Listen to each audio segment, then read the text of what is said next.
Hey guys, what's going on? Underground Geek here. And no, this is not a Arabian Nights storybook. This is actually a Batman comic. I bought this book purely because of the cover. I haven't really liked the latest Batman storyline, but I bought this cover. I thought it was pretty cool. And then I did the same thing that I keep doing.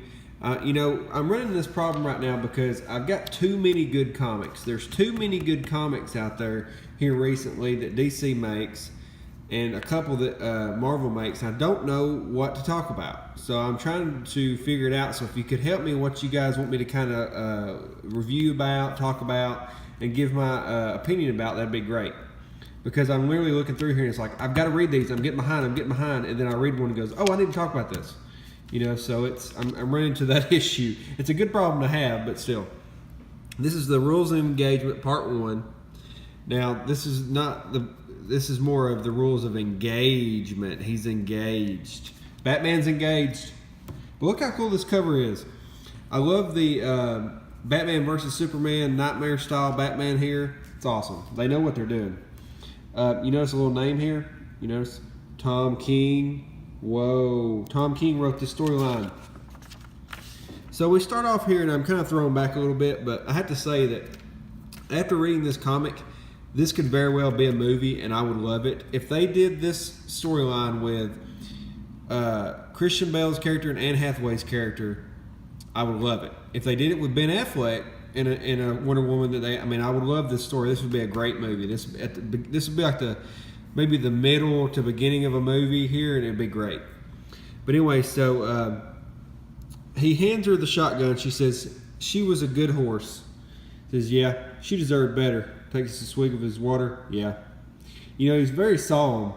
Batman just, he doesn't converse very much. And then we get this shot here, and she shoots her horse. And I didn't really like this because there's a lot of wasted space. Like, I understand this is the desert, but you could have done something a little bit extra with that. I just feel like, look how much, wow. They're this big. Look, do something different. Still a pretty good shot, but still. I love the way they draw Selena Kyle in this book. I love it. And I like how they do Batman, but I love her character in this comic. I love the way they draw her. This is very fun. But anyway, so she says, one horse, this heat, 14 hours. He goes, well, actually, I think it's 15. But she said, oh, well, that's not too bad. He says, no. She says, all right. So she jumps on the horse. They're just not really that conversing that much. And then we get this funny scene here where he's like walking with the horse. There's the dead horse. And he just says, I love you, Cat. And she says, I love you too, Bat. And it's funny because they're just like, okay. And then we get this scene here. I love this part too. Like this whole thing, it's great storytelling because they've got all the Robins here hanging out at the manor with gosh, I forgot his name. But anyway, so they're hanging out here. I'll get it in a sec. Alfred, that's what it was, Alfred. So anyway, they're all sitting here talking, and it took a second for me to figure out who everybody was, but I think they kind of tried to get them to wear clothing that would help you differentiate them. Like, that's Jason, that's Duke, that's Dick, and that's Damian, of course, wearing black. He's got his hair back, but it was a little hard to tell without their costumes, So Jason's playing with the dog. Damian's over there making fun of him because Damian's got to be Damian. And then Duke and Dick are talking, and Alfred comes in and causes the dog to drop the jacket, which makes him fall, and he says, good boy. And he says, where does he keep the cow? Because they're talking about, hey, he has a cow too. And he says, well, how big is this place? He goes, it's as big as it needs to be. And that's when Dick's like, I want to go see this cow. So then they come back here, and they've gotten to the city. I forget what it's called. Yeah, Caudium. They're to Caudium now. And they're on a mission like that. Now that he's proposed to Selena Kyle, there's a couple of things that he needs to do. So he meets with Tiger here. Tiger's a friend of Grayson, and basically he says, Dick Grayson says you're the best intel man there is, the Tiger King of Kandahar, a man who knows what needs to be known. He says, can you get us in or not? He says, Dick Grayson is an idiot. So as he walks him in there.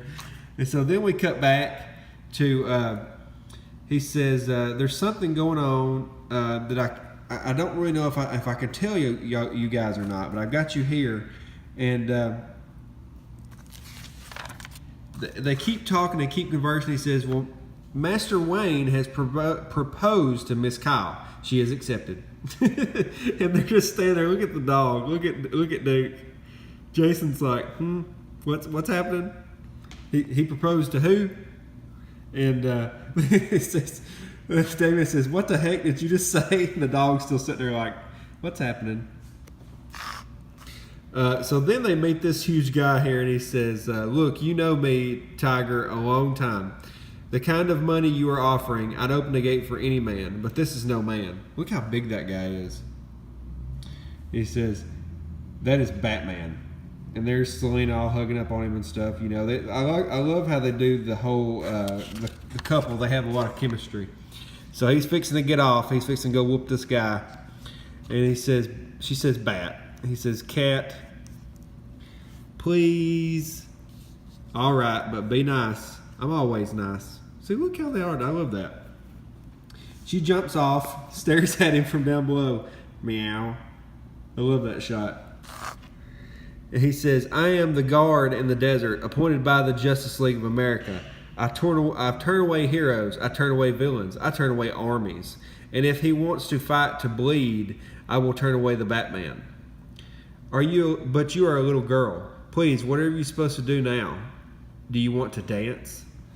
And she goes, yes, I want to dance. And whips out her whip. And then we see Batman squinting. And he's like, ah! I love that.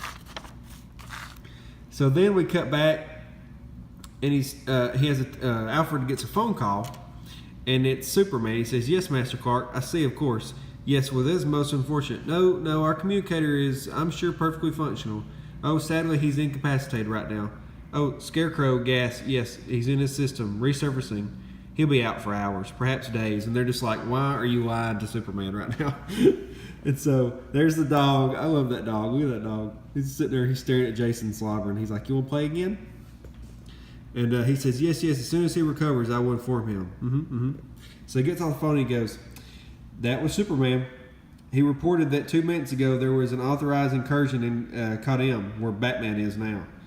The Justice League is taking immediate action, gathering the troops, so to speak. He was inquiring as to why Batman was not answering the call. Uh-oh, so the Justice League's coming. Cat just whoops up on this guy. And he says, is that nice? She goes, nag, nag, nag. So as they're walking through here, he says, but when you come out, are you not worried when you leave here? He says, the UN, your military, all your super friends, they will be waiting. You will be arrested at the very least, and at the worst. And he goes, Tiger, you're the man who knows what needs to be known. Do you know what we're doing here? He says, yes. He goes, do you honestly think we're getting out alive? No. He says, yeah, well then you probably understand right now. I'm not worried about our super friends. I like that super friends reference. So then we cut back to them talking, and everybody's trying to figure out whose fault this was. You know, that for some reason they're trying to blame somebody for him marrying or proposing to Selena Kyle and getting into all this trouble. So Jason's blaming Duke. Duke's blaming Jason. He says, you know, you're the new Robin. This was your fault. And he says, dude, when you were Robin, you got dead, then came back as a vigilante villain. And you're telling me to brighten his dark side? He says, by the way, right now, I'm not the new Robin anyway. He's the new Robin. They're talking about Damian. And he says, he's right. I'm Robin. It's all my fault. And he said, Damian, kid, you okay? And he actually starts crying. And this is a big deal. He says, he doesn't cry. He says, okay, don't panic. This is happening. That's a tear. We're all dead. He says he'll kill everybody because he's embarrassed. And he says, I know. What is it? What do you know? He says, how can I help? He says, I know why he would want to go to Kadam, before he marries that woman. Because Kadeem, that's where she's hiding. What? Who's hiding? And then we get a little scene here. This is very weird. I don't know what all this is about. This is obviously some kind of harem. But it says, Talia al Ghul, the daughter of the demon, my mother. It says, ma'am, we just received word the Batman has arrived in Kadeem. She says, I see. Prepare my swords. So she's getting ready. Very pretty. They drawn her very well in this. They draw her more foreign in this storyline. It looks like they're going like I know that she is foreign, but they're drawing her more foreign like. And so pretty much he's going. I guess he's going to see her there because maybe he needs to ask permission to marry Selina, like, you know, because she is his baby mama. That maybe this would be okay. And I'm sure it's not going to go very well. But I really like this story. I like there's not a whole lot of action, but it's such great storytelling and great art and great chemistry between the characters that you just, you know, you're just drawn to it. You're just sitting here the whole time, just like on every page wondering what's going to happen. It's just really, really fun, I think. But anyway, guys, so this is another one of those where I was going to pass on it, and then I got to reading it. I was like, crap, now I've got to talk about it. Because just look, this is just a fun little story. But anyway, what do you guys think? I really like Tom King. He's a great writer. When I found out he was doing this, I was like, I definitely got to get this. And then when I saw the cover, it intrigued me even more now that I've read it. This is one of the better stories that I've seen from Batman in probably the past 5 or 6 issues. But tell me, guys, what you think. Hit the thumbs up button, hit the notification button so you don't miss any of my videos. I'm going to talk about some more comics. Hopefully I won't have too many more to talk about, but I do want to make some videos for you guys and keep this thing going. But alright guys, I'll talk to you later. Underground Geek out.